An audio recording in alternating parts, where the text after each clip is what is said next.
La serie que estamos iniciando hoy, que la ven en la pantalla, que tiene que ver con la llegada de Emmanuel, Dios con nosotros, es algo similar en el sentido de que así como las banderillas en los gimnasios o en los estadios nos hablan de una trayectoria de un equipo, lo que vamos a hacer por las próximas 5 semanas, vamos a ver la trayectoria o el peregrinar del Rey de Israel, que es Cristo. Hay un peregrinar que nos narra la Biblia y que es lo que vamos a hacer a través del cuarto evangelio de la palabra de Dios, que es el evangelio de Juan. La razón que esta serie es de suma importancia para nosotros, aparte de que es Navidad, es porque la tendencia de nosotros, y si esta mañana estás visitando, si esta mañana te invitaron y te prometieron que después de aquí te iban a llevar a comer, qué bueno que lo van a hacer, pero la razón por la cual estamos enfatizando en el peregrinar del Rey es porque la tendencia para aquellos que hemos venido a Cristo o aquellos que desean venir a Cristo o celebrar la razón de la Navidad es que muchas de las veces, y esto sucede por inercia, esto sucede simplemente porque es de dónde venimos, cómo fuimos criados, es que el acercarnos o abrazar o aceptar a Emmanuel, Dios con nosotros, es para que Él bendiga nuestro peregrinar. O es para que Él me ayude a que en mi peregrinar de mi infancia, juventud, el matrimonio previo que tuve, no volver a hacer los errores que cometí en aquel tiempo de juventud o de niñez. Es para que ahorita que vemos a nuestros hijos crecer y que están desarrollándose entre jóvenes, señoritas, queremos que su peregrinar sea el de Dios. Entonces, nada malo con pedir la bendición de Dios en nuestro peregrinar.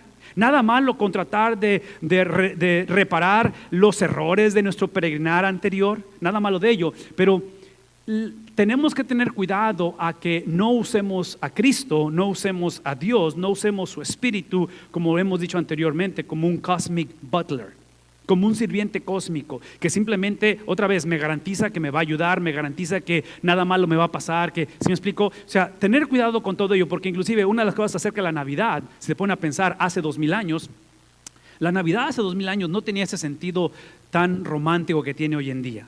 No tiene ese sentido de la cuestión de la celebración. Sí hubo componentes de celebración, hubo la aparición de ángeles, hubo mensajes, hubo la cuestión de los pastores, la cuestión de los hombres del oriente que vienen. En fin, es una celebración hermosa por el nacimiento de Jesús, pero es una combinación de celebración con luto, porque si ustedes recuerdan, hay una matanza de niños. Si ustedes recuerdan, cuando pienso en la caravana que ha llegado y que está llegando de Centroamérica aquí a la frontera, pienso en que hace 2000 años Jesús fue un despatriado. Jesús fue parte de una caravana, ¿no recuerdan eso en la historia? Y no sé si ustedes piensan en ello, pero ser despatriado y forzado a salir no es nada bonito eso. Entonces, la Navidad es un componente de ambas cosas. Yo estoy convencido que si les diera el micrófono para que ustedes compartieran su peregrinar, el peregrinar de ustedes como el mío, es la combinación de ambas, ¿no es cierto? Es la combinación de cosas muy hermosas, cosas que quisiéramos volver a repetir en nuestra vida, y hay cosas que quisiéramos borrar de nuestro pasado.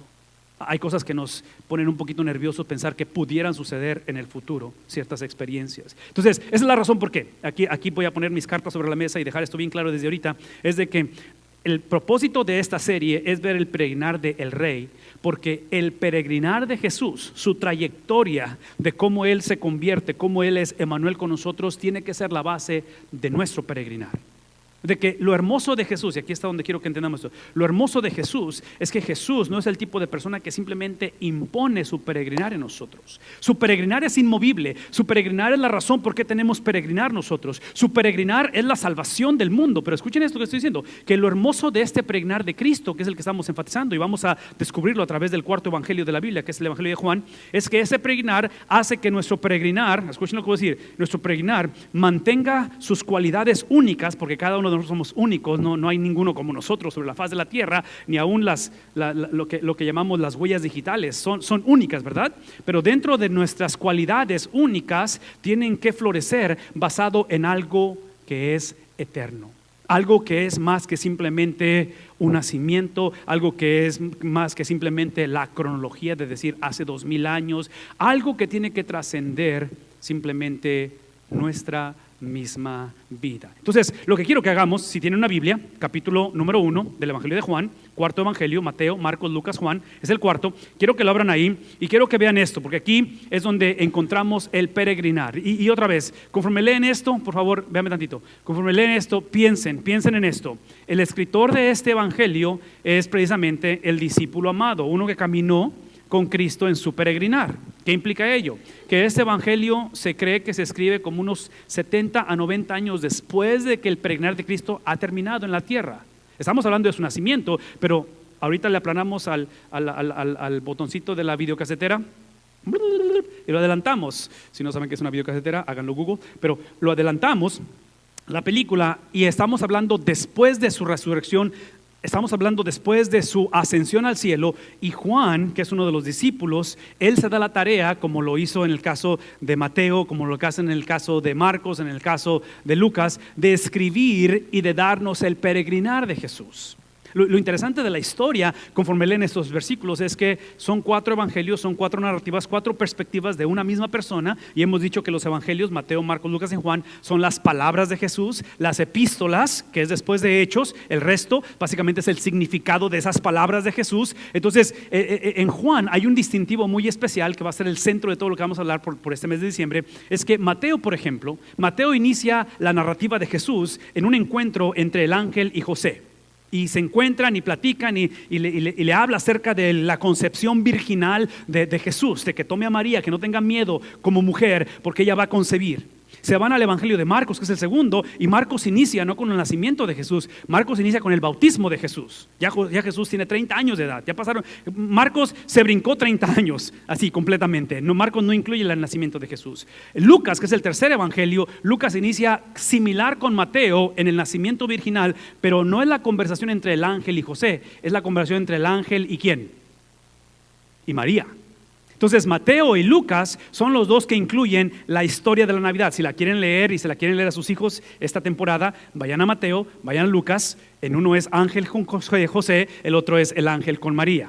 Juan, que es el cuarto evangelio, va a iniciar no con el nacimiento, no con la anunciación, no con el bautismo de Jesús. Juan va a iniciar con la eternidad de Jesús.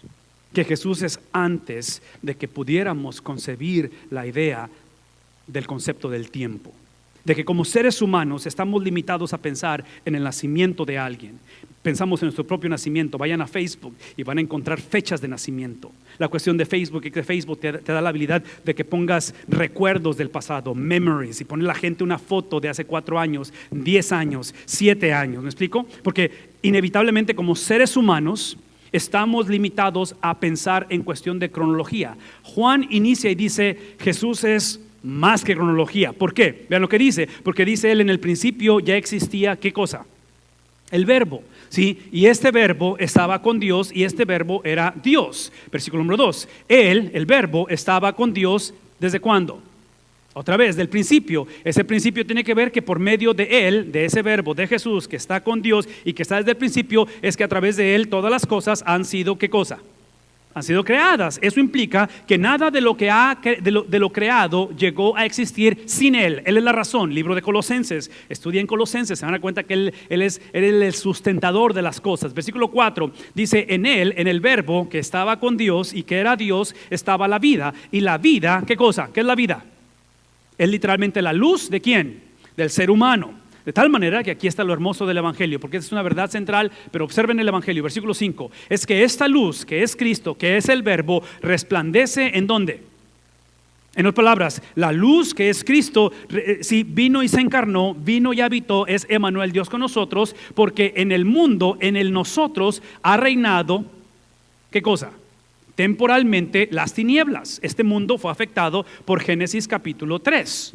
Es un mundo en el cual está en decadencia. Y lo hermoso del evangelio no es que él vino y resplandeció entre nosotros. Eso no es lo atractivo. Es bueno, es importante, y eso implica tamales y pozole y buñuelos. Qué bueno que vino, porque es la Navidad.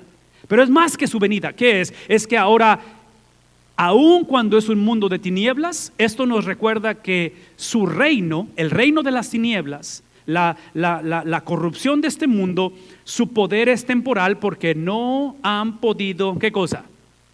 No pudieron contenerlo. Y otra vez, hace un momento les acabo de decir, cuando Jesús nace hay matanza de niños, cuando Jesús nace son expatriados, cuando Jesús nace hay calamidades. ¿Me explico? La Navidad es la combinación de ambas cosas, y de tal manera que en este caso Juan nos recuerda que no han podido extinguir esa luz o el evangelio de Jesucristo. Esta mañana quiero que simplemente, si tienen ahí sus notas, quiero que vean que esta palabra principio es una palabra que otra vez el escritor la va a usar y la va a promulgar, porque él dice que en este principio algo estaba sucediendo. En otras palabras, escuchen esto: como autores, como escritores de la Biblia, el autor, cuando escribió, cuando fue inspirado por el Espíritu Santo, dentro de la inspiración, humanamente hablando, el autor está escribiendo a un grupo específico de gente, a una audiencia. Así como ustedes cuando mandan un mensaje por email o mandan un texto, ustedes mandan un texto en el cual espero que no les pase lo que a mí, pero a veces me he equivocado, que le mando el texto a la persona equivocada y luego tengo que pedir disculpas. Sí, a veces me toca que me han mandado mensajes donde me dicen te amo y es otro pelado.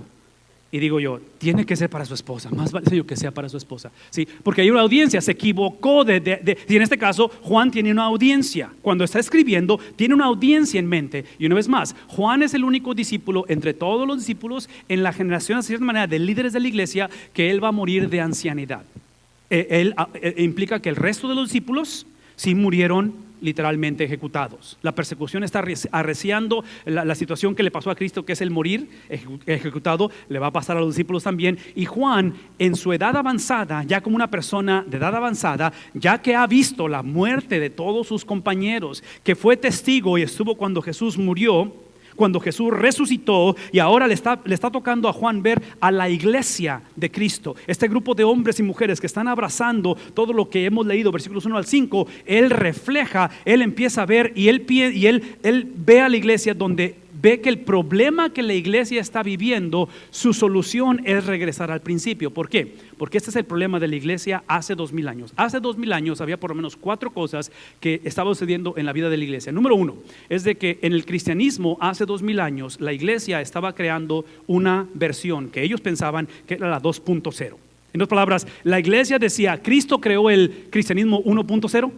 Pero así como los teléfonos celulares, tienes que agarrar el 5 y el 6 y el 7 y el 8 y el 10 y así versiones diferentes porque traen más cosas ahí. Es lo que la iglesia pensaba. ¿Y qué implica ello? Eso es lo que implica que los cristianos erróneamente, la audiencia de Juan, es que abrazaban el evangelio pero le agregaban cosas a ello. Entonces piensen en nosotros. El problema con nuestra cultura hoy en día es que creemos en Jesús siempre y cuando Jesús me permita agregarle mis presuposiciones, me permite agregarle mis experiencias, me permite agregarle mis ideas, cómo me educó mi mamá, qué dijo mi abuelita, mi predicador anterior. ¿Sí me explico? Entonces, cuando le agregamos al evangelio, ese es un problema. No existe cristianismo 2.0. Existe solamente la persona de Cristo, es todo lo que existe. Problema número 2, en la iglesia hace 2000 años había convenencieramente un divorcio entre creer o convicción, entre doctrina y ética. Entonces tenías grupos en ese tiempo y Juan escribe a ellos porque le está recordando de que si algo has creído, si realmente crees esto y esta es tu convicción, a la luz de la Biblia lo que creemos se refleja en lo que hacemos.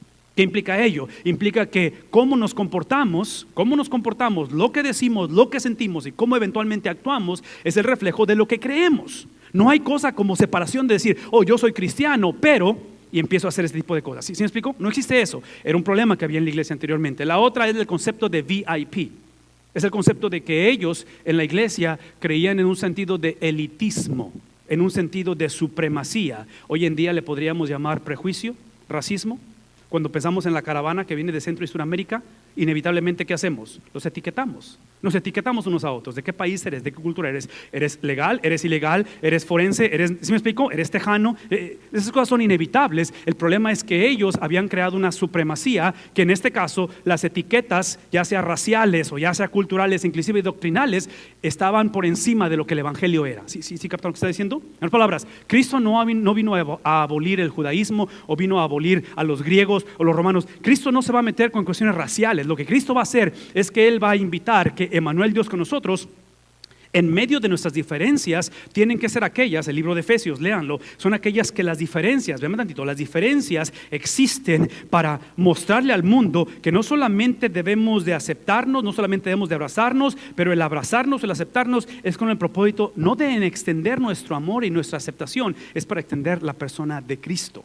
Es el tipo de personas que Pablo habla en Efesios de la unidad de la Trinidad para llevar la unidad de la iglesia, de que la unidad del matrimonio es el producto no de llevarse bien o de perdonarse, es literalmente de ser sobretomados, de ser sobredotados, de ser ungidos con la unidad del Espíritu Santo, la unidad del Hijo y la unidad del Padre, para poder entonces celebrar nuestras diferencias. Y por último, lo que encontramos como problema de la iglesia hace 2000 años es que existían dos extremos en creencias. La primera era de que como cristiano yo soy mejor, regresando al VIP, porque yo cumplo todo lo que la Biblia dice, porque yo soy literalmente, yo no tomo, yo no fumo, yo no bailo, ni me junto con los que lo hacen. ¿Se me explicó? Yo soy así, yo no hago cosas malas. La otra es el tipo de cristiano que existía en ese tiempo que decía, como soy salvo, ¿sí? En inglés decimos once saved, always saved, es el concepto de que ahora que soy salvo ¿para qué? Para siempre, entonces no importa lo que haga. ¿Sí me explico? Ahorita yo sé que mi hijo anda en cosas así medias, pero como quiera yo sé que él va a regresar al Señor. ¿Sí me explico? Inclusive anoche leí una cosa, espero que no lo escuche la persona que voy a decir, pero bueno, lo leí en Facebook y decía que había habido un número de rededicaciones a Dios. ¿Han escuchado ese concepto de rededicar tu vida a Cristo? Yo tengo problema con esa palabra. Yo no creo que exista esta cosa. Yo creo que lo que existe es arrepentimiento. Es simplemente entregar tu vida a Cristo y simplemente vivir para Él. ¿Sí me explico? No que va a ser perfección, pero hay dos extremos en la iglesia en la cual Juan está hablando de ellos. Hoy en día, hoy en día, hace poco leí un artículo de lo que se le llama el cristianismo progresivo. El problema que hoy en día en nuestro mundo es el cristianismo progresivo. Me gustaría que el artículo dijera la vida progresiva, el mundo progresivo, filosofías progresivas, pero es cristianismo. O sea, el concepto de agregar al cristianismo, y hoy en día, basado especialmente, y el artículo le echa un poquito a los jóvenes, que yo creo que es un problema de todos, no más jóvenes, es que hay tres cosas que están haciendo nuestros jóvenes de la iglesia, jóvenes cristianos. Número uno es que empiezan a cuestionar eventualmente la veracidad o la autenticidad de la Biblia. Porque van a la universidad, porque simplemente leen y dicen, es que esto no puede, que un pez se come a alguien y tres... No puede ser literal que un hombre vivió dentro de un pez por 3 días. ¿Verdad? Empiezan a cuestionar la veracidad de la Biblia. Número 2, aquí está la otra cosa del cristianismo progresivo en nuestra cultura, es de que empiezan a tener un problema muy serio en no tener respuesta al problema de la maldad y el sufrimiento. ¿Cómo explicas tanta maldad y su sufrimiento a la luz de la Biblia? No es posible que si hay un Dios y es tan bueno y misericordioso nos pase esto. Esa es la segunda. La tercera, cristiano progresivo, el que le agrega al evangelio, es el que en un momento dado empieza a vivir una moralidad que se adapta a la cultura. Simplemente adaptarse. Donde cuando voy a la universidad mi compañero de cuarto es musulmán, no hay manera que me puedas decir que él, siendo una persona tan íntegra, buen muchacho, va a ir al infierno. ¿Sí me explico? No, o sea, ¿cómo? Dios no va a mandar al infierno a una persona. Es el concepto de ello. En fin, Juan lo que está diciendo es esto. Independientemente de donde estemos, la respuesta a todo esto es entender que la persona de Jesús trasciende el tiempo. La supremacía, la eternalidad de Jesús trasciende todo en nuestra vida, de tal manera que nuestras preguntas o nuestras dudas o nuestro batallar y nuestro procesar es genuino y es real y no lo minimizamos. Pero es por eso que la serie, desde un principio, hemos dicho que se llama el peregrinar del Rey, no el peregrinar de la iglesia, no el peregrinar de tu matrimonio, no el peregrinar o lo progresivo de tus preguntas. Tus preguntas las podemos hablar, tu dolor lo podemos hablar, tus cuestionamientos los podemos hablar, pero al final de la historia tenemos que entender que para poder encontrar, escuchen esto, la totalidad y la llenura de tu vida, y no necesariamente la respuesta a todas tus preguntas, pero la totalidad de tu vida, tienes que iniciar con literalmente el principio. Entre paréntesis, aquí está un comercial, sé que no tengo mucho tiempo, pero tengo que dárselos.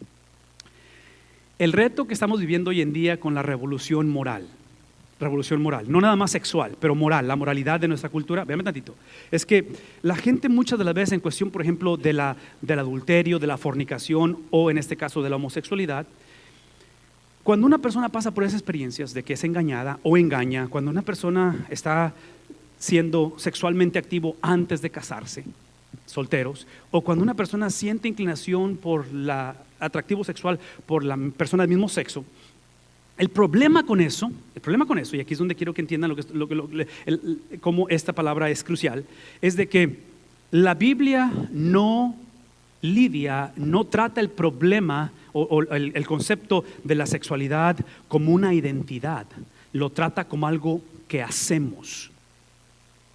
¿Me explico? Y la cultura hoy en día trata la sexualidad como identidad. Dejamos que nuestra sexualidad o nuestras preferencias sexuales definan quién soy. La Biblia no lo habla de esa manera. Entonces es difícil lidiar con esos conceptos. Cuando alguien me pregunta, yo tengo que decir, antes de hablar de esto, antes de ver lo que Dios dice, podemos estar de acuerdo en que la Biblia no habla de la sexualidad como una identidad. En otras palabras, mis tendencias sexuales no definen quién soy. ¿Me explico? El hecho de que yo no tenga sexo o el hecho de que yo no quiera tener relación sexual, ¿sí?, no implica que soy diferente o soy menos o soy más. A la luz de la Biblia, la sexualidad es simplemente lo que hacemos. Es obvio que nos da los parámetros de cómo hacerlo, pero en este caso es uno de los retos que tenemos hoy en día. El punto para mí es de que entendamos que el Evangelio, el concepto del peregrinar de Jesús tiene un principio, y ese principio está basado en el mismo principio que Génesis capítulo 1, versículo 1 dice. En él, ¿qué cosa? En el principio, ¿qué hizo Dios? Dios creó los cielos y ¿qué es el punto? Que esta palabra tiene que ver con algo que está antes de que haya algo. Algo que está antes de la cronología, antes del concepto de tiempo. El punto es de que es la eternalidad de Jesús. Esa eternalidad, can we go to the next one, guys? Esa eternalidad tiene que ver con lo siguiente. No solamente que está Él tratando con esos problemas en la iglesia, pero observen, este principio en el cual ya existía ¿quién? Ya existía el verbo. El concepto de verbo, porque otra vez, piensen conmigo en la audiencia, ¿sí? Es lo que dijimos, la audiencia de Juan. La audiencia de Juan es una mezcla entre judaísmo y cristianismo con gnosticismo. Judaísmo, cristianismo y griegos. Entonces, en el concepto de los griegos, que es la influencia más grande, esta palabra verbo tiene tres referencias. La primera es de que el verbo, ellos lo describen como una persona. A la luz de la Biblia, quien existió desde antes de la fundación del mundo es una persona. La llegada de Jesús, nosotros no creemos que Jesús es una persona simplemente porque hubo una concepción en el vientre de María. Inclusive es el argumento que tenemos en contra del aborto. De que la persona no existe hasta que nace, la persona existe desde su concepción. ¿Cómo sé eso? ¿Qué dice David en Salmo 51? En pecado me concibió, ¿qué dice?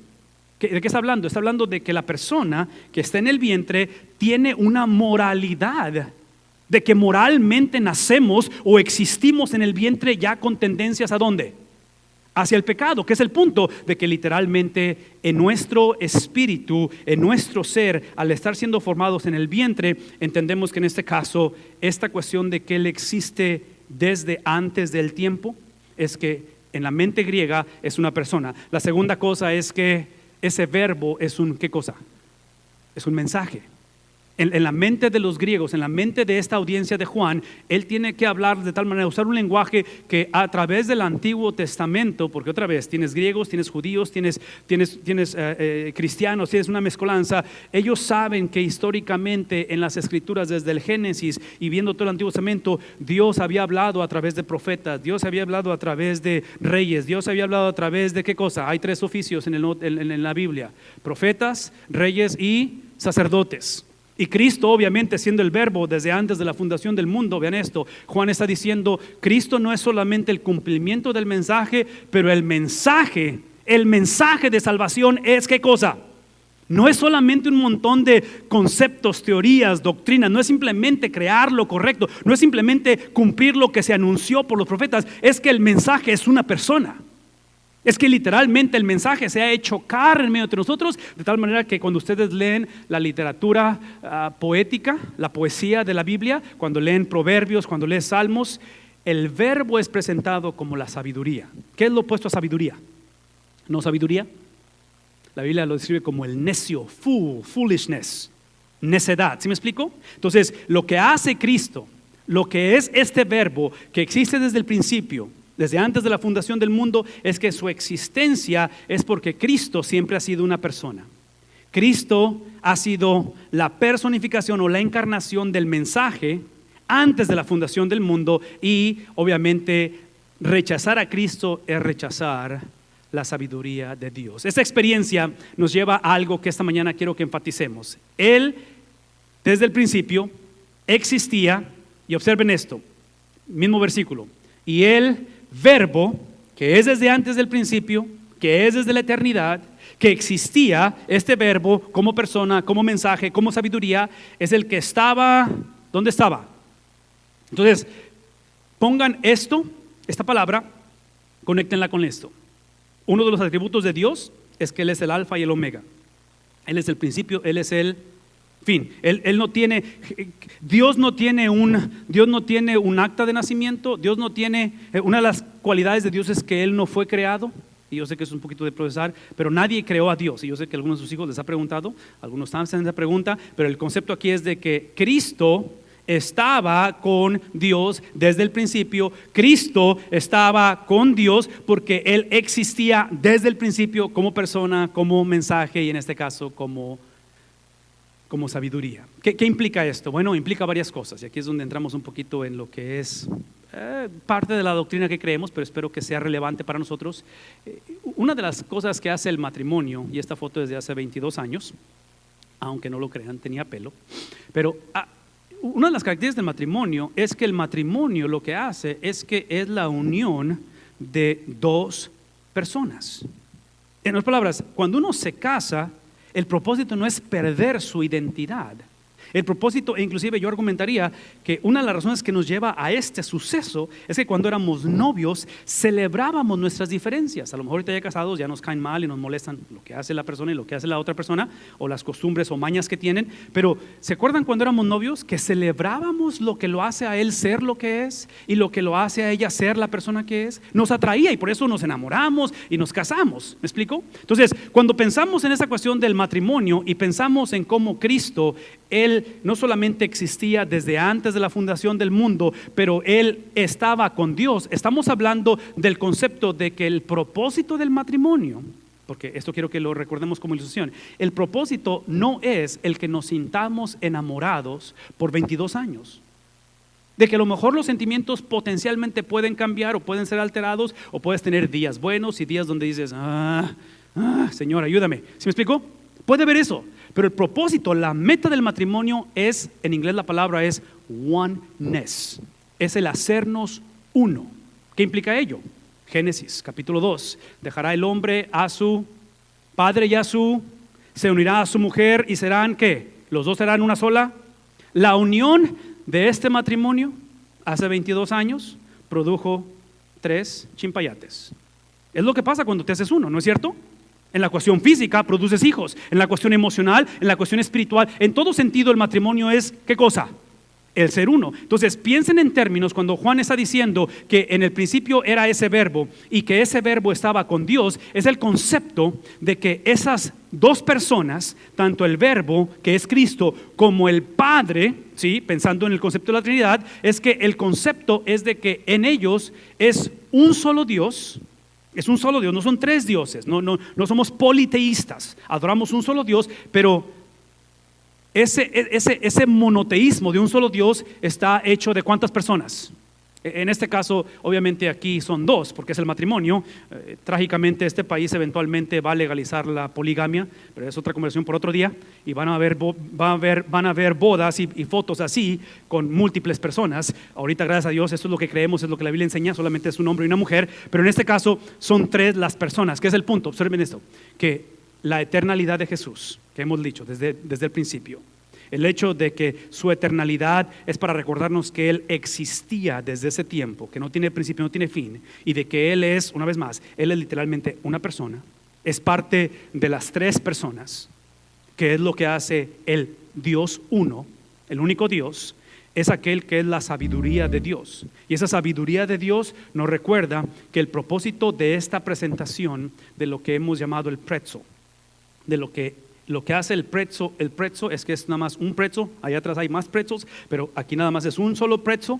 Es que el pretzel no está hecho de un hoyo, sino sería dona, no de 2 hoyos, sino ¿cuántos hoyos hay en el pretzel?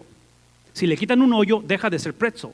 Es lo mismo con Dios. Lo que hace Dios ser Dios, un solo Dios, es el Padre, el Hijo y el Espíritu Santo. Y de la misma manera en que están viendo, cada hoyo es diferente, su tamaño, su figura es diferente, tiene cualidades que son únicas. Es lo mismo que pasa con la Trinidad. Hay cualidades únicas del Padre, hay cualidades únicas del Hijo, hay cualidades únicas del Espíritu Santo. Y en este caso, cuando la Biblia dice que Él no solamente está desde el principio, que Él literalmente habitaba o existía desde el principio, pero que Él habitaba con Dios, nos recuerda y nos lleva a decir del concepto de esta relación íntima. De tal manera que, espérame tantito, cuando pensamos en la Navidad, el propósito de la Navidad y la encarnación de Jesús en la tierra, por favor escuchen esto, aun cuando incluye que Jesús es el camino, es la verdad y es la vida hacia el Padre, yo argumentaría esta mañana que la relación más importante en tu vida no es tu relación con Dios. La relación más importante en tu vida es entender que la relación que en este caso, can we go to the next one guys please? La relación más importante en este caso es entender que esta relación de intimidad entre Padre, Hijo y Espíritu Santo, esta es la más importante en tu vida. En otras palabras, vean tantito, Cristo no existe para darte camino al Padre, vida al Padre, verdad al Padre, y luego dejar que tú y yo, por nuestra propia experiencia, definamos lo que es intimidad. Esa es la razón por qué nuestras relaciones están quebrantadas, porque trágicamente creamos nuestras propias versiones de intimidad. Trágicamente creamos nuestras propias versiones de lo que es tener una relación entre nosotros. Sí, la relación íntima entre las tres personas en el único Dios verdadero es que esta relación íntima de Padre, Hijo y Espíritu Santo no fue dada simplemente para que nosotros pudiéramos ser salvos, fue dada para que la imitáramos. Para cuando vemos la encarnación de Cristo en la tierra en un pesebre, es para que entendamos que así como el Padre tiene que desprenderse del Hijo sin perder su esencia, es exactamente lo que hacemos como cristianos, es exactamente lo que hacemos como familias, es lo que hacemos en la relación matrimonial, en la relación de hermanos, en la cual simplemente Juan termina diciendo esto. Juan dice, es que en ese principio, antes del tiempo, ya existía Jesús.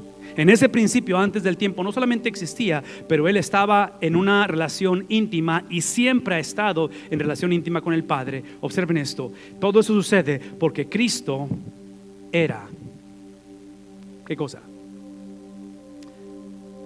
Mi temor, este es mi temor, y esa es la razón por qué hablamos de lo que hablamos y vemos las Escrituras esta mañana.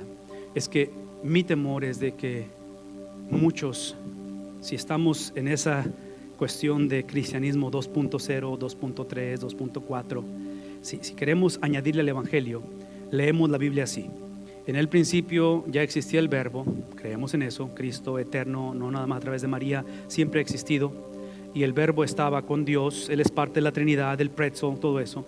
Pero luego queremos leerlo de esta manera: y Cristo no era necesariamente Dios. Yo quiero ser Dios. Yo quiero definir lo que es la vida. Yo quiero definir lo que es el matrimonio. Yo quiero definir lo que es la sexualidad. Yo quiero definir lo que son las... ¿Sí me explico? Empezamos a usar simplemente la historia de la Navidad, la historia de Cristo, la encarnación de Cristo para que sirva a mis propósitos. Observen que todo lo que he dicho por los últimos 30 minutos es regresar al punto donde partimos. Que ese verbo es... ¿Quién es ese verbo? Que yo no soy Dios. Que mi papel sobre la faz de la tierra y la historia es entender, porque otra vez Juan está hablando a cristianos que eventualmente empezaron a añadirle al Evangelio pensando que ellos tenían el derecho por ser judíos, tenían el derecho porque son cristianos, tenían el derecho porque son americanos, ciudadanos de este país. ¿Sí captamos lo que está pasando aquí? Parte de lo que estoy diciendo es que si Él es Dios mismo, si Dios se ha hecho carne, eso implica en el versículo 2 que Él siempre había estado ¿con quién?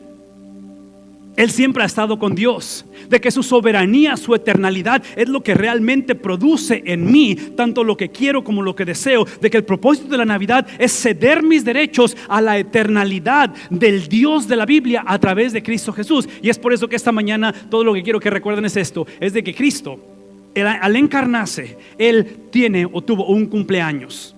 Hay una fecha en la cual Cristo nació, no la sabemos exactamente, pero hay una fecha en que Él nació, hay un día específico, una hora específica en que María literalmente dio a luz a Jesús.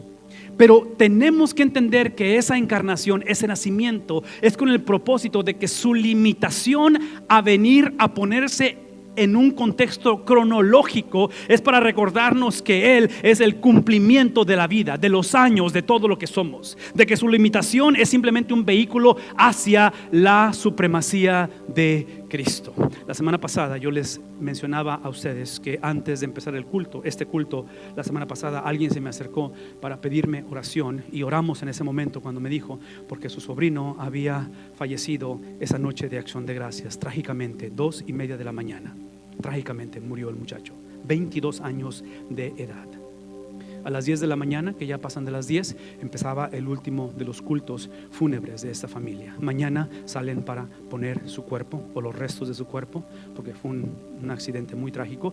Lo ponen literalmente en una condición de sepulcro. De tal manera que cuando hablé yo con este hermano la semana pasada, en ese momento mi corazón, simplemente pensar, imaginarme el hecho de que la mamá se le notificó, ella yendo en camino o en la carretera, literalmente viajando, y te dan esa noticia. De tal manera que esta mañana hemos orado, vamos a orar por esa familia ahorita, pero este es mi punto, lo que quiero que piensen conmigo. Que las experiencias de la vida irreversibles, las experiencias de simplemente, aunque yo sé que era una comunidad muy pequeña, Belén de Judea, cuando el edicto no solamente de los censos es dado, pero eventualmente que todos los bebés o todos los niños de 2 años para abajo, ¿recuerdan la historia? ¿Sí? Entonces ese sentir de estos padres esta mañana que están sepultando a un hijo hace 2000 años fue de una manera colectiva, donde así como Moisés en el libro de Éxodo, si ustedes recuerdan la historia de Moisés en el libro de Éxodo, Moisés creciendo como un boy, como ese Hebrew boy, este jovencito hebreo en Egipto, Moisés siempre fue el recordatorio de su generación del asesinato de mis hijos o de mi varón. Yo pienso que Jesús es lo mismo. Si nacieron un montón de niños en ese tiempo de la Navidad y Jesús es parte de ellos, y Jesús en su misericordia, el Señor literalmente lo salva y es expatriado a Egipto, pero el resto de los niños mueren. ¿Se pueden imaginar cuando Jesús regresa al pueblo y lo ven? Y ves al niño y dices, es que mi hijo tendría la edad de él. ¿Se imaginan el dolor que Jesús o Moisés producía en el corazón de la gente? Cuando tu vida está marcada por un evento que tú eres el recordatorio de algo trágico. ¿Les ha pasado eso? Y cuando te ven, ¿se acuerdan de algo trágico que pasó en la vida? Es el contexto de la Navidad, ¿no es cierto? Y en medio de todo ello, la tragedia de saber que Él se encarna, y tragedia por todo lo que he hablado, no porque sea una tragedia el encarnarse de Cristo, pero todo lo que implica la encarnación de Cristo, es literalmente el vehículo para mostrarnos su soberanía, para mostrarnos que Él trasciende los eventos, y que en esta mañana hay un joven de 22 años que ahora tiene una fecha en su lápida, en su sepulcro, donde Él, ese jueves de Acción de Gracias, Él falleció. Y que como padres esta mañana oramos por esta familia, para que cuando ellos sean recordados de esa fecha, de esa Acción de Gracias, va a ser muy difícil estar agradecido en noviembre el resto de la vida. Va a ser muy difícil para esta familia atravesar las festividades de la Navidad en un contexto donde hace algunos días todavía estaba con nosotros. ¿Sí captamos lo que está pasando aquí? Hay un momento en el corazón del hombre que en medio de la cronología y de los cumpleaños, en medio de una boda, en medio de lo que ha sucedido, hay un Dios que trasciende la cronología. De que Emmanuel, Dios con nosotros, Él ha existido desde el principio. Él era en el principio. Él no solamente era, pero Él estaba con Dios, y Él literalmente es Dios.